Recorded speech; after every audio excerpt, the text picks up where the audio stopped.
Baik, kita lanjutkan kembali. Di sesi 2 ini kita melihat tuntutan perbenaran atau TP, yaitu kerugian negara yang dilaksanakan atau dilakukan oleh bendahara.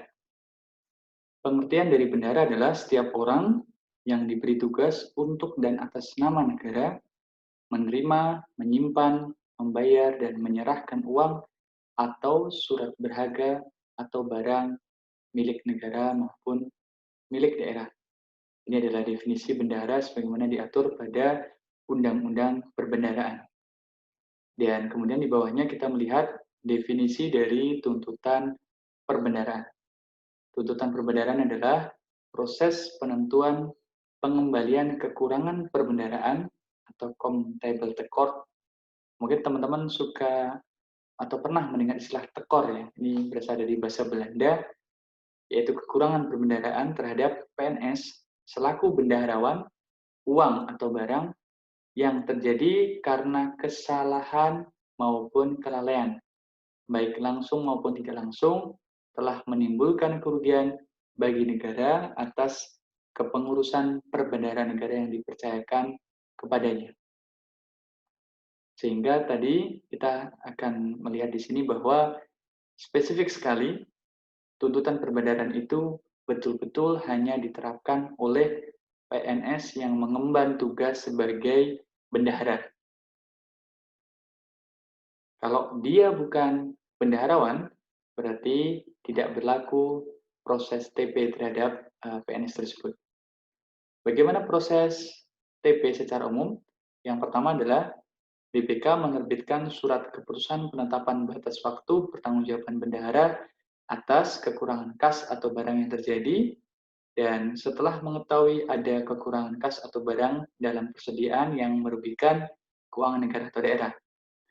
Kemudian surat keputusan tersebut diterbitkan apabila belum ada penyelesaian yang dilakukan sesuai dengan tata cara penyelesaian ganti rugi kerugian negara yang ditetapkan oleh BPK. Selanjutnya, bendahara diberikan hak atau diberikan kesempatan untuk mengajukan keberatan atau pembelaan diri kepada BPK dalam waktu 14 hari kerja telah menerima surat keputusan tersebut. Yang surat keputusan tadi ya, yang pertama tadi mengenai batas waktu pertanggungjawaban bendahara. Dan yang ketiga, apabila bendahara tidak mengajukan keberatan atau pembelaan dirinya ditolak, maka BPK menetapkan surat keputusan pembebanan penggantian kerugian negara atau daerah kepada bendahara yang bersangkutan. Pembelaan diri ini dapat ditolak oleh BPK apabila bendahara tidak dapat membuktikan bahwa dirinya bebas dari kesalahan, kelalaian, atau kealpaan. Ini adalah mekanisme penyelesaian tuntutan perbendaharaan atau TP. Kita lihat dimulai dari atas, ada laporan kerugian negara yang ditujukan kepada Menteri Keuangan, khususnya atau untuk perhatian pada Sekretariat Jenderal. Yang kedua di internal organisasi di KL yang bersangkutan secara berjenjang, dan yang ketiga kepada BPK. Kemudian laporan tadi akan diverifikasi oleh TPKN yang dibentuk oleh pimpinan instansi, akan diupayakan seperti tadi waktu TGR ya, diproses dulu SKTJM-nya dan dilanjutkan oleh proses tuntutan perbendaharaan. Apabila tidak berhasil, akan dilaksanakan proses penagihan paksa. Sebelah kanan ini ada unsur-unsur yang terkait dengan masing-masing tahapan. Yang pertama, laporan kerugian negara tadi akan memuat kelengkapan dokumen atau hasil pemeriksaan maupun dari pembukuan bendahara. Yang kedua, verifikasi oleh TPKN tadi diajukan kepada BPK untuk mendapatkan penetapan, karena penetapan TP dilaksanakan oleh BPK. Kalau penetapan TGR tadi dilaksanakan oleh TPKN dan mendapatkan masukan dari majelis. Selanjutnya ada batas pemulihan dari SKTJM atau ada batas pelunasan tadi maksimal 40 hari, dan diberikan dulu SK pembebanan sementara sampai dengan BPK memberikan SK pembebanan secara definitif. Dan apabila proses tuntutan perbendaharaan ini tidak berhasil secara damai, seperti hanya TGR, akan dilaksanakan proses penagihan paksa disampaikan kepada Panitia Urusan Piutang Negara DJKN atau PUPN. Tahapan penyelesaian TP ini yang pertama tadi ya, tahap pertama adalah adanya laporan kerugian negara disampaikan kepada 3 pihak tadi ya, Menteri Keuangan, internal organisasi secara berjenjang, dan juga BPK. Apa saja dokumen yang harus dilengkapi sebagai dokumen pendukung?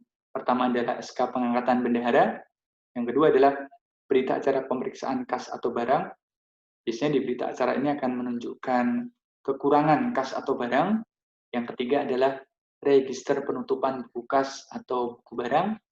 Yang keempat adalah surat keterangan tentang sisa uang yang belum dipertanggungjawabkan, baik dari PA ataupun KPA. Yang kelima, surat keterangan bank, jika ada saldo kas di bank. Yang keenam, fotokopi atau rekaman buku kas umum bulan bersangkutan apabila ada kekurangan kas. Dan selanjutnya surat tanda lapor dari kepolisian, ini misalnya ada kehilangan. Kemudian berita acara pemeriksaan tempat kejadian perkara dari kepolisian, surat keterangan ahli waris dari kelurahan atau pengadilan, dan dokumen pendukung lainnya. Cukup banyak ya, ada sekitar 10 dokumen yang harus dilampirkan sebagai kelengkapan dokumen dari laporan kerugian negara. Tahapan kedua adalah verifikasi oleh TPKN yang dilanjutkan penyampaian laporan verifikasi kepada BPK. Dan di sini ditetapkan bahwa selama proses verifikasi oleh TPKN ini dan penyampaian kepada BPK ini, bendahara dibebaskan dari penugasannya sebagai bendahara. Artinya dia diberhentikan untuk sementara.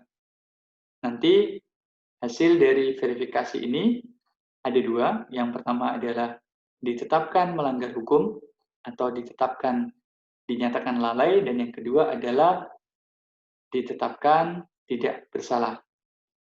Apabila ditetapkan melanggar hukum, maka bendahara yang bersangkutan yang pertama akan diminta menandatangani SK-TJM.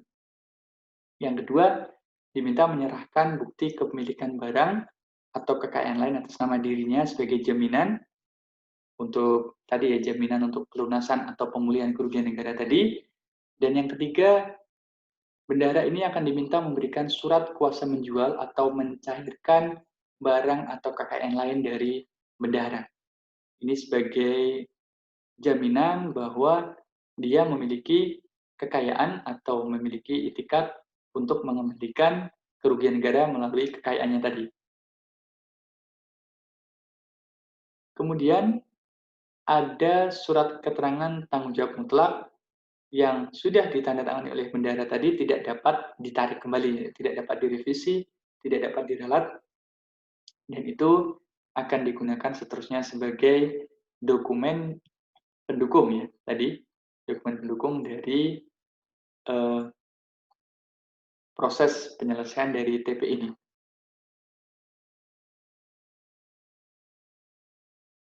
Penetapan kedua atau keputusan kedua dari verifikasi TPKN adalah bendahara tidak bersalah atau ditetapkan tidak bersalah, dan dengan demikian kasus kerugian negara akan dihapuskan dari daftar kerugian. Apabila ditetapkan tidak bersalah, sekali lagi bendahara yang bersangkutan dianggap tidak merugikan kerugian negara dan kasusnya akan dihapuskan. Tidak berlanjut ya. Selanjutnya, sebagai tahapan ketiga tadi, kita melihat ada proses yang disebut dengan penandatanganan SK-TJM disertai dengan penyerahan jaminan kepada TPKN. Yang pertama, Satker Pusat baik secara vertikal, Satker vertikal maupun Satker daerah ini akan diminta untuk menjaga keamanan dokumen barang jaminan. Dan disinilah ada fungsi kepala kantor sebagai KPA. Apa saja fungsinya? Di sebelah kanan ini. Yang pertama adalah kepala kantor atau kepala satker untuk dan atas nama TPKN diminta menyimpan dokumen asli dan bertanggung jawab atas dokumen yang disimpannya. Sekali lagi, ketika bendahara sudah memberikan SKTJM beserta jaminan tadi, maka kepala kantor untuk dan atas nama TPKN akan menyimpan dokumen dan bertanggung jawab atas dokumen jaminan tersebut yang diserahkan oleh bendahara. Yang kedua, masih ingat tadi, selain memberikan daftar kekayaan dan jaminan tadi, bendahara diminta memberikan surat kuasa menjual dan atau mencairkan barang. Dan surat kuasa ini akan berlaku saat BPK atau setelah BPK mengeluarkan keputusan pembebanan.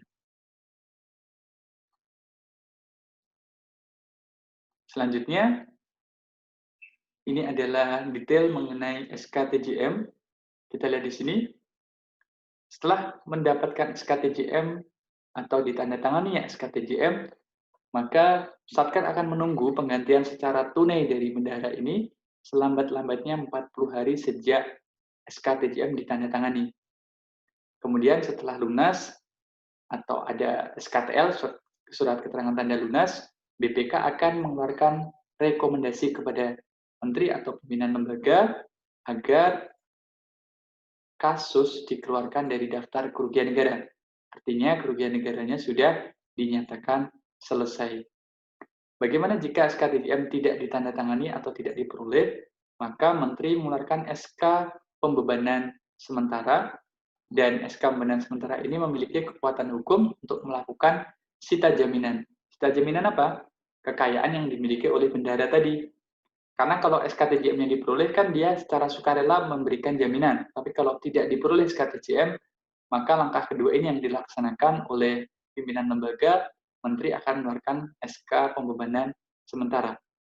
Dan kemudian mengikuti pengeluaran atau SK pembebanan sementara ini, BPK akan menerbitkan SK penetapan batas waktu atau SKPBW.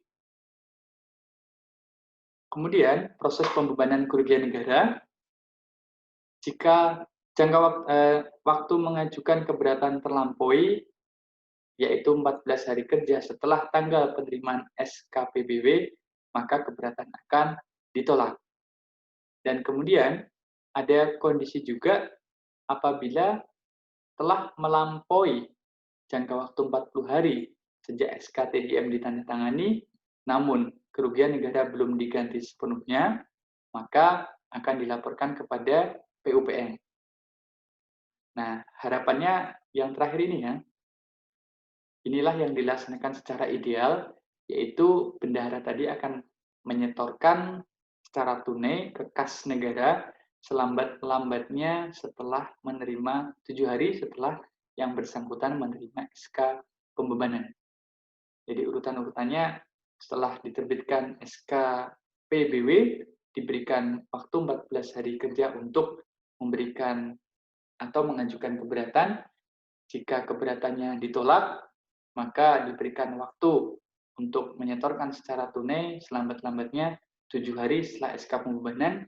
Dan jika sampai 40 hari sejak SKTJM belum diganti sepenuhnya, maka akan diberikan atau kasus akan dilimpahkan penagihannya kepada PUPN.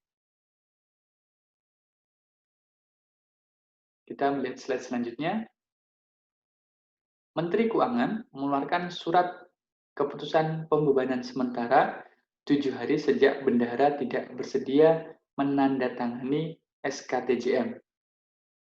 Dan SK pembebanan sementara ini sekali lagi dinyatakan mempunyai kekuatan hukum untuk melaksanakan sita jaminan.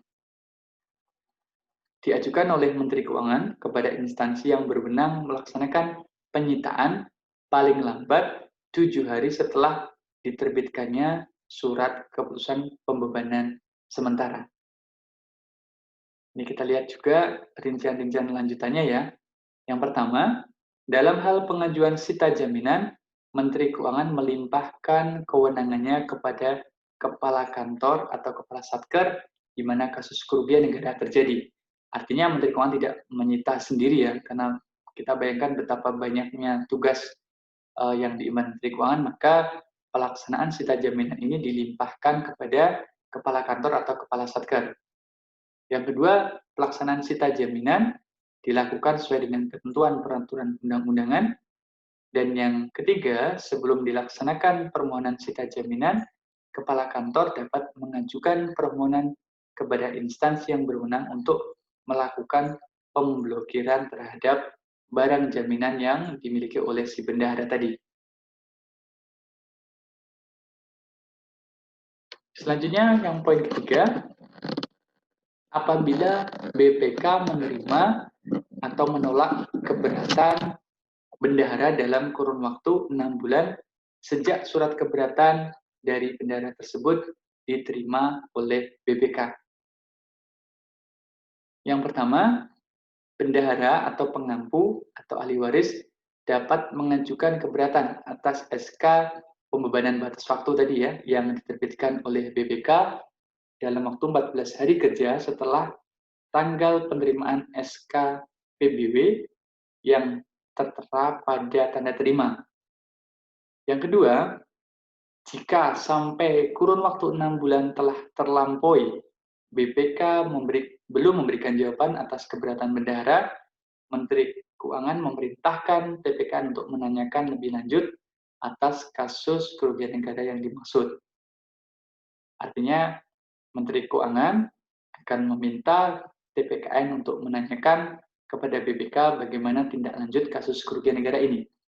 Dan ketiga, akan memintakan lebih lanjut penyelesaian kasus kerugian negara yang dimaksud karena BPK telah melampaui waktu dalam memberikan jawaban atas keberatan bendahara. Jadi kita mulai dari atas sekali lagi bahwa bendahara diberikan hak untuk memberikan keberatan selama 14 hari kerja sejak SK PBW ditetapkan oleh BPK. Dan BPK memiliki waktu untuk menjawab keberatan tersebut, baik menerima maupun menolak, maksimal 6 bulan. Jika 6 bulan belum diterima jawabannya, maka TPKN akan menghubungi BPK untuk menanyakan atau mengklarifikasi kesimpulan atau keputusannya bagaimana. Apakah ada hambatan komunikasi, artinya surat sudah diterima BPK namun belum terjawab, atau jangan-jangan misalnya surat dari bendahara tersebut belum sampai kepada BPK.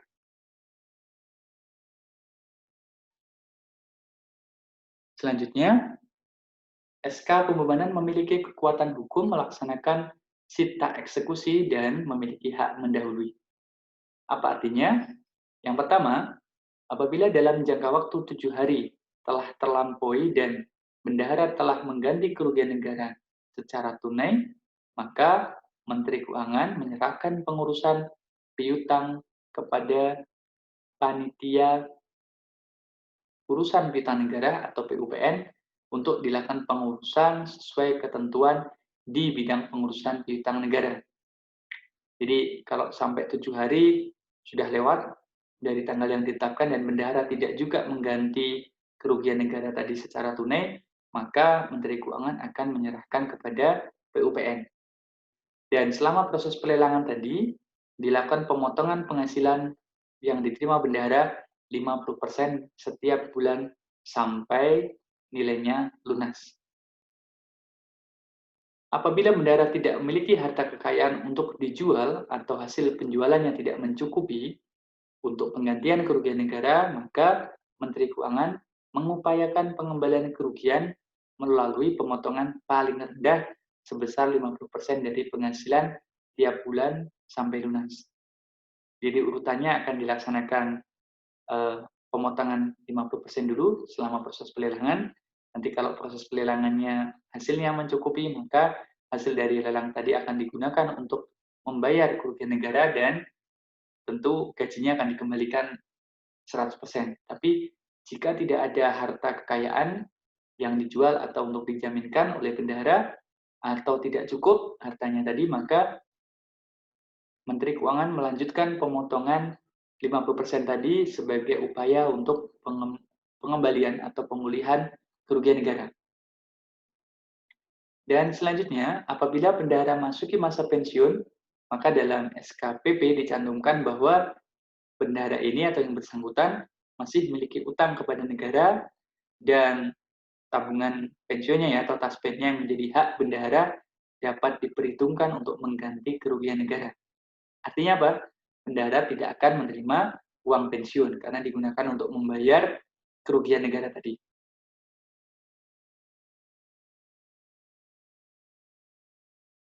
Kita melihat di sini informasi tentang kerugian negara, khususnya bukan bendahara atau TGR, dapat berasal dari 7 unsur atau 7 asal informasi.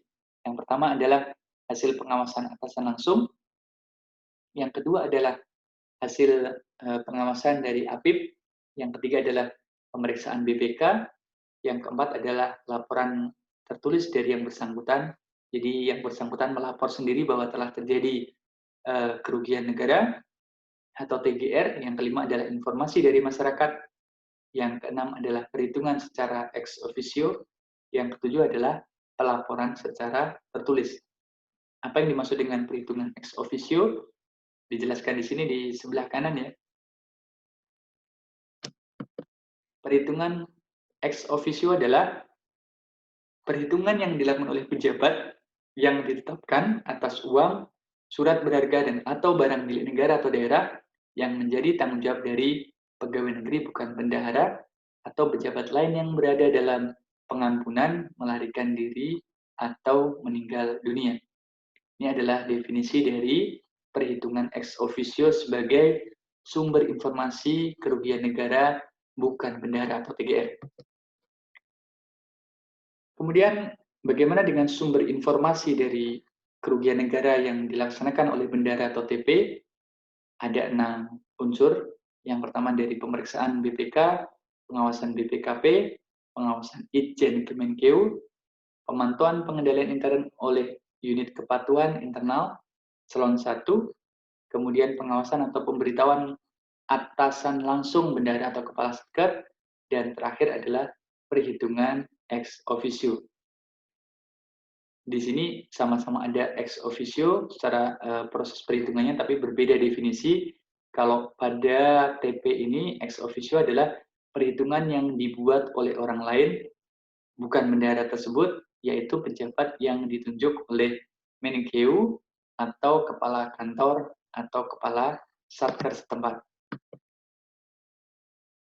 Dan ketika terjadi proses kerugian negara, dapat diberikan sanksi atau dapat dikenakan sanksi lainnya. Selain proses TP atau proses TGR kepada pihak-pihak yang merugikan.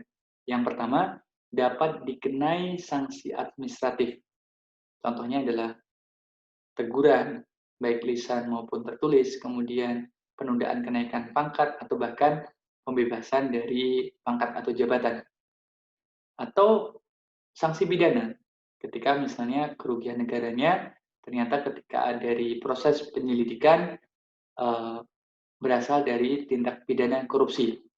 Dan kemudian ketika ada putusan pidana, maka tidak akan membebaskan yang bersangkutan dari proses tuntutan ganti kerugian. Jadi bukan berarti ketika prosesnya sudah masuk ke ranah pidana, proses TGR-nya selesai. Sanksi administrasi ini dijelaskan lebih lanjut pada Undang-Undang 17 2003. Menteri Pimpinan Lembaga, Gubernur, Bupati, Wali Kota yang terbukti melakukan penyimpangan kebijakan yang telah ditetapkan dalam Undang-Undang APBN diancam dengan pidana penjara dan denda sesuai dengan ketentuan undang-undang. Kemudian, pimpinan unit organisasi Kementerian Negara, lembaga atau satker, dan SKPD yang terbukti melakukan penyimpangan kegiatan anggaran yang ditetapkan dalam undang-undang diancam dengan pidana penjara dan denda sesuai dengan undang-undang. Yang ketiga, Presiden memberi sanksi administratif sesuai dengan ketentuan undang-undang kepada pegawai negeri serta pihak-pihak lain yang tidak memenuhi kewajibannya sebagaimana ditentukan dalam undang-undang ini. Ini adalah gambaran dari sanksi administratif sesuai dengan Undang-Undang 17 2003. Sanksi lainnya berupa administratif dan pidana, ada beberapa ketentuan yang mengatur. Yang pertama adalah Undang-Undang Perbendaharaan ya. Bendahara, pegawai negeri bukan bendahara, dan pejabat lain yang telah ditetapkan untuk mengganti kerugian negara atau kerugian daerah dapat dikenai sanksi administratif dan atau sanksi pidana. Kemudian di PP 38 2016 juga disebutkan klausul yang sama ya, dapat dikenai sanksi administratif atau sanksi pidana, dan dijelaskan di pasal 2-nya, sanksi administratif, di pasal 6, sanksi administratif dapat berupa hukuman disiplin atau pembebas tugasan dari jabatan atau sanksi lain yang ditetapkan dengan peraturan perundang-undangan. Dan kemudian di pasal 38 Perka BPK 3 2007 juga disebutkan yang pertama sesuai dengan yang di atas tadi ya, pengenaan sanksi administratif atau pidana, dan yang kedua atasan langsung atau kepala satker yang tidak melaksanakan kewajiban dalam penyelesaian kerugian negara yang terjadi atau tidak melaporkan kepada BPK dapat dikenai sanksi sesuai dengan ketentuan. Jadi di sini sebagai bagian dari tanggung jawab kepala kantor atau kepala satker harus berhati-hati, harus melaporkan proses penyelesaian kerugian negara kepada BPK sesuai dengan ketentuan. Sanksi administratif selanjutnya diatur lebih detail pada PP 53 tahun 2010 mengenai disiplin pegawai negeri. Ini merupakan pengganti dari PP 30 tahun 1980. Dan ini adalah dasar hukum sanksi administratif yang terkait ya. Undang-Undang 17 2003, Undang-Undang 1 2004, dan juga PP 53 itu sendiri. Dan disiplin ini berarti adalah kesanggupan PNS untuk menaati kewajiban dan menghindari larangan yang ditentukan dalam peraturan perundang-undangan dan atau peraturan kedinasan, yang apabila tidak ditaati atau dilanggar akan dijatuhi hukdis atau hukuman disiplin. Jadi setiap CPNS biasanya nanti juga teman-teman akan mengalami ya, jika akan diangkat sebagai PNS akan memberikan sumpah janji, dan salah satu klausulnya kurang lebih mirip dengan ini ya, menaati kewajiban dan menghindari larangan sesuai dengan peraturan perundang-undangan. Ketentuan dan bentuk sanksi administratif ini, yang pertama, PNS yang tidak menaati ketentuan di PP 53 2010 akan dijatuhi hukuman disiplin, dan dengan tidak mengesampingkan ketentuan dalam peraturan perundang-undangan pidana, PNS yang melakukan pelanggaran disiplin dijatuhi juga hukuman disiplin. Ini diatur dalam pasal 6 PP 53 2010. Artinya hukuman pidana bisa saja tetap berlanjut, dan seiring dengan itu hukuman disiplin tetap dijatuhkan. Dan tingkat hukuman disiplin ini ada 3. Yang pertama adalah hukdis ringan, yang kedua adalah hukdis sedang, dan yang ketiga adalah hukdis berat. Di bagian akhir ini kita melihat daluarsa atau kadaluarsa kerugian negara. Di pasal 37 Perka BPK tahun 2007, daluarsa akan berlaku 5 tahun sejak diketahuinya kerugian negara atau kerugian daerah. Dan kemudian ada kewajiban bagi pihak yang merugikan atau pengampu untuk membayar ganti rugi menjadi kadaluarsa. Kemudian akan berlaku 8 tahun sejak terjadinya kerugian negara apabila tidak dilakukan penuntutan ganti rugi. Dan ini setelah 8 tahun terlewat, tanggung jawab pengampu atau yang memperoleh hak atau ahli waris untuk membayar ganti rugi atau ganti kerugian negara atau daerah menjadi hapus atau menjadi hilang. Yang ketiga, daluarsa berlaku 3 tahun sejak putusan pengadilan yang menetapkan pengampuan atau sejak pihak yang merugikan diketahui melarikan diri atau meninggal dunia, atau pengampu atau yang memperoleh hak ahli waris tidak diberitahu oleh PPKN atau PPKD. Jadi jika mencermati proses-proses dan jangka waktu kadaluarsa ini, maka baik instansi, lembaga, pemerintah daerah maupun BPK harus berhati-hati ya, harus memiliki kehati-hatian untuk melihat daluarsa dari masing-masing proses kerugian negara dan segera menyampaikan perhitungan, segera menyampaikan informasi baik kepada yang bersangkutan maupun kepada ahli warisnya. Karena jika tidak disampaikan, maka akan terjadi daluarsa, khususnya apabila tidak terjadi penuntutan atau tidak mendapatkan informasi.